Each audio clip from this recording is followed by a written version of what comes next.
श्री साई सच्चर ओम साई राम। श्री साई सच्चरित्र अध्याय 51 भाग 1 सर्प और मेंढक के पूर्व जन्म की कथा। एक बार मंदिर में साईं बाबा ने भक्तों को एक कहानी सुनाते हुए कहा कि एक दिन प्रातःकाल 8 बजे जलपान के बाद मैं घूमने निकला। चलते चलते मैं एक छोटी सी नदी के किनारे पहुंचा। मैं अधिक थक चुका था, इस कारण वहां बैठकर कुछ विश्राम करने लगा। कुछ देर के पश्चात ही मैंने हाथ पैर धोए और स्नान किया। तब कहीं मेरी थकावट दूर हुई।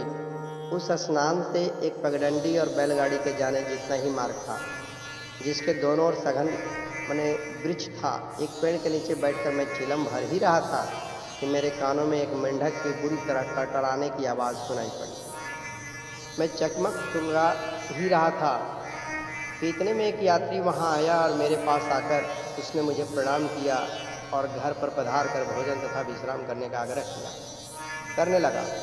उसने चिलम सुलगाकर मेरी ओर पीने के लिए बढ़ाई। मेंढक के टटराने की आवाज़ सुनकर वह उसका रहस्य जानने को उत्सुक था। मैंने उसे बतलाया कि एक मेंढक कष्ट में है, जो अपने पूर्व जन्म के कर्मों का फल भोग रहा है।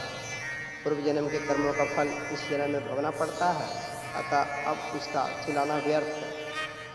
एक कस लेकर उसने चिलम मेरी ओर बढ़ाई और बोला, थोड़ा देखो तो आखिर बात क्या है। ऐसा कहकर वह उधर जाने लगा। मैंने उसे बताया कि एक बड़े सांप ने एक मेंढक को मुंह में दबा लिया है, इस कारण वह चिल्ला रहा है।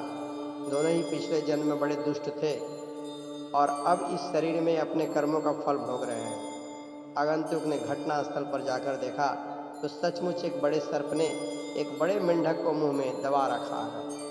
उसने वापस आकर मुझे बताया कि लगभग घड़ी 2 घड़ी ही सांप मेंढक को निगल जाएगा। मैंने कहा, यह कभी नहीं हो सकता।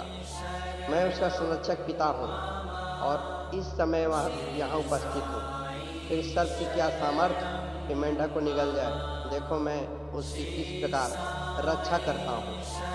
तब तक ओम साई राम। जय जय साई राम।